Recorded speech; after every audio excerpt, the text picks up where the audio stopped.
નમસ્કાર દર્શક મિત્રો, હું છું રિપોર્ટર યાસીન ભાગોર અને આપ જોઈ રહ્યા છો ફતેપુરા લાઈવ। આજના મહત્વના સમાચારની વાત કરીએ તો ફતેપુરા ગ્રામ પંચાયત બેહરી કે બેદરકાર। વારંવાર રજૂઆત છતાં ગ્રામ પંચાયત દ્વારા રોડ રિપેર ન કરાતા પૂર્વ સરપંચ અને પૂર્વ સભ્યએ કરાવ્યો રોડ રિપેર। તારીખ 30 ઓગસ્ટ 2024 અને શુક્રવારના રોજ બપોરે 12 વાગે મળતી માહિતી પ્રમાણે ફતેપુરા તાલુકાના મુખ્ય મથક ફતેપુરા ખાતે જાલોદ રોડ નાકા વિસ્તારમાં મુખ્ય માર્ગ તૂટી જવા પામ્યો હતો। છેલ્લા કેટલાય સમયથી આ મુખ્ય માર્ગ તૂટેલી હાલતમાં હતો। અહીંથી પસાર થતા વાહન ચાલકોને પારાવાર મુશ્કેલીઓ વેઠવી પડતી હતી। કેટલાય મોટરસાઇકલ ચાલકો અહીંથી સ્લીપ ખાઈને પડી જવા પામ્યા હતા। ત્યારે અહીં વરસેલા વરસાદના કારણે પણ અહીંથી પસાર થવામાં વાહન ચાલકોને પારાવાર મુશ્કેલીઓ વેઠવી પડી રહી હતી।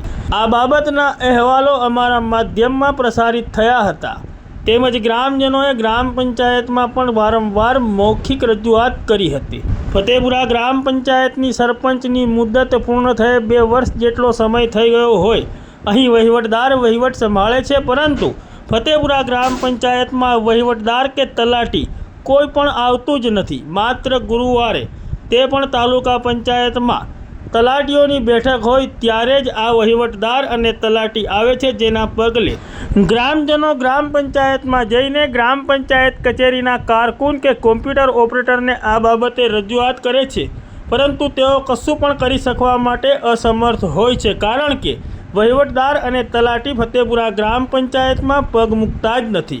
ત્યારે ફતેપુરા નગરના નગરજનોની વારંવારની મૌખિક રજૂઆત છતાં પણ ફતેપુરા નગરના જાલોદ રોડ વિસ્તારમાં નાકા વિસ્તારમાં આવેલો આ મુખ્ય માર્ગ તૂટેલો, જેને રિપેર કરવામાં ન આવતા ગ્રામજનો પણ કંટાળી ગયા હતા અને પારાવાર મુશ્કેલીઓ વેઠી રહ્યા હતા। ત્યારે ગ્રામજનોએ છેવટે કંટાળીને ફતેપુરા ગ્રામ પંચાયતના પૂર્વ સભ્ય અને પૂર્વ સરપંચને આ બાબતે રજૂઆત કરતા ફતેપુરા ગ્રામ પંચાયતના પૂર્વ સરપંચ મનોજ કલાલ અને ફતેપુરા ગ્રામ પંચાયતના પૂર્વ સભ્ય વિશાલ નહાર દ્વારા ફતેપુરા નગરના જાલોદ રોડ વિસ્તારમાં નાકા વિસ્તારમાં આવેલો આ તૂટી ગયેલો મુખ્ય રોડ રિપેર કરવામાં આવ્યો છે।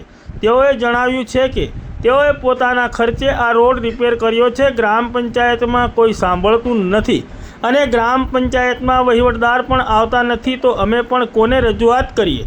વહીવટદારને તો વહીવટ કરવામાં રસ ન હોય તેવું લાગી રહ્યું છે। ત્યારે હાલ તો ફતેપુરા નગરમાં જાલોદ રોડ વિસ્તારમાં આવેલો આ મુખ્ય રોડ બ્લોક નાખીને રિપેર કરવામાં આવ્યો છે, જેના પગલે અહીંથી પસાર થતા વાહન ચાલકોને થોડા ઘણા અંશે રાહત મળી છે। ત્યારે ફતેપુરા ગ્રામ પંચાયત પોતાની બહેરાશ અને બેદરકારી દૂર કરીને વહીવટદાર દ્વારા આવી તમામ બાબતોની ગંભીરતાથી નોંધ લેવામાં આવે અને ફતેપુરા નગરના વિવિધ પ્રશ્નોનો યોગ્ય નિકાલ કરવામાં આવે તેવી પ્રબળ લોક માંગ ઉઠવા પામી છે।